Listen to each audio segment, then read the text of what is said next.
മധുര പലഹാരങ്ങളിലും മറ്റ് വിഭവങ്ങളിലും ചേർക്കുന്ന പ്രധാന ചേരുവയാണ് നെയ്യ്. കുട്ടികൾക്ക് നെയ്യ് നൽകുന്നത് പ്രതിരോധ ശേഷി കൂട്ടുന്നതിനും മൊത്തത്തിലുള്ള ആരോഗ്യത്തിനും ഫലപ്രദമാണ്. നെയ്യിൽ ഉയർന്ന പൂരിത കൊഴുപ്പുണ്ടെന്ന് ധാരാളം തെറ്റിദ്ധാരണകളുണ്ട്.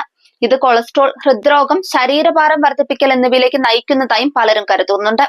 എന്നാൽ നെയ്യ് നല്ല കൊളസ്ട്രോൾ മെച്ചപ്പെടുത്തുകയും ശരീരത്തിലെ ആരോഗ്യകരമായ കൊഴുപ്പ് നിലനിർത്തുകയും ചെയ്യുന്നുവെന്നാണ് പറയുന്നത്. നെയ്യിൽ വിറ്റാമിൻ എ, ഇ, ഡി എന്നിവ അടങ്ങിയിട്ടുണ്ട്. ഇത് തലച്ചോറിന്റെയും ഹൃദയത്തിന്റെയും ആരോഗ്യം മെച്ചപ്പെടുത്തുന്നതിന് അത്യാവശ്യമായിട്ടുള്ളതാണ്. ഇതിലുള്ള ഒമേഗ 3, ഒമേഗ 6 ഫാറ്റി ആസിഡുകളുടെ സാന്നിധ്യം ശരീരത്തിലെ കൊഴുപ്പ് കുറയ്ക്കാൻ സഹായിക്കും. ആന്റി ഇൻഫ്ലമേറ്ററി ഗുണങ്ങൾ ഉണ്ടെന്നും പഠനങ്ങൾ പറയുന്നുണ്ട്. നല്ല കാഴ്ച, അസ്ഥികളുടെ ബലം, പ്രതിരോധ ശേഷി എന്നിവ നിലനിർത്തുന്നതിൽ നിർണായക പങ്കാണ് നെയ്യ് വഹിക്കുന്നത്. അതുപോലെ നെയ്യിൽ ബ്യൂട്ടറേറ്റ് അടങ്ങിയിട്ടുണ്ട്.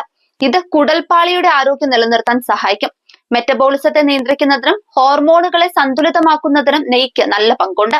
ഇത് ആരോഗ്യകരമായ ഭാരം നിലനിർത്തുന്നതിന് ഗുണം ചെയ്യും. നെയ്യിൽ അടങ്ങിയിരിക്കുന്ന ബ്യൂട്ടറേറ്റ് മനുഷ്യ ശരീരത്തിലെ രോഗപ്രതിരോധ ശേഷി വർദ്ധിപ്പിക്കും. ശുദ്ധമായ പശുവിൻ നെയ്യ് പതിവായി കഴിക്കുന്നതിലൂടെ ശക്തമായ രോഗപ്രതിരോധ ശേഷി കൈവരിക്കാമെന്ന് പഠനങ്ങൾ തെളിയിച്ചിട്ടുണ്ട്. അണുബാധ പോലെയുള്ള അസുഖങ്ങൾ ഇല്ലാതാക്കാനും ഒരു പരിധിവരെ നെയ്യിന്റെ ഉപയോഗം നല്ലതാണ്. ഓർമ്മശക്തി കൂട്ടാൻ നെയ്യ് ചേർത്തുള്ള ആഹാരങ്ങൾ കഴിക്കാം. അതുകൊണ്ടാണ് ചെറിയ പ്രായത്തിലുള്ള കുഞ്ഞുങ്ങൾക്ക് അവരുടെ ആഹാരത്തിൽ പതിവായി നെയ്യ് ചേർത്ത് നൽകുന്നത്. അവരുടെ ശരീരത്തിനും തലച്ചോറിനും നല്ല വളർച്ചയും ശേഷിയും ലഭിക്കാനാണ് ഇത് നൽകുന്നത്.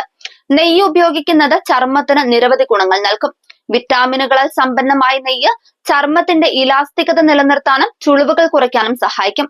കൂടാതെ ചർമ്മത്തിൽ നെയ്യ് പുരട്ടുന്നത് ആരോഗ്യകരവും തിളക്കമുള്ളതുമായ ചർമ്മം നൽകുകയും ചെയ്യും.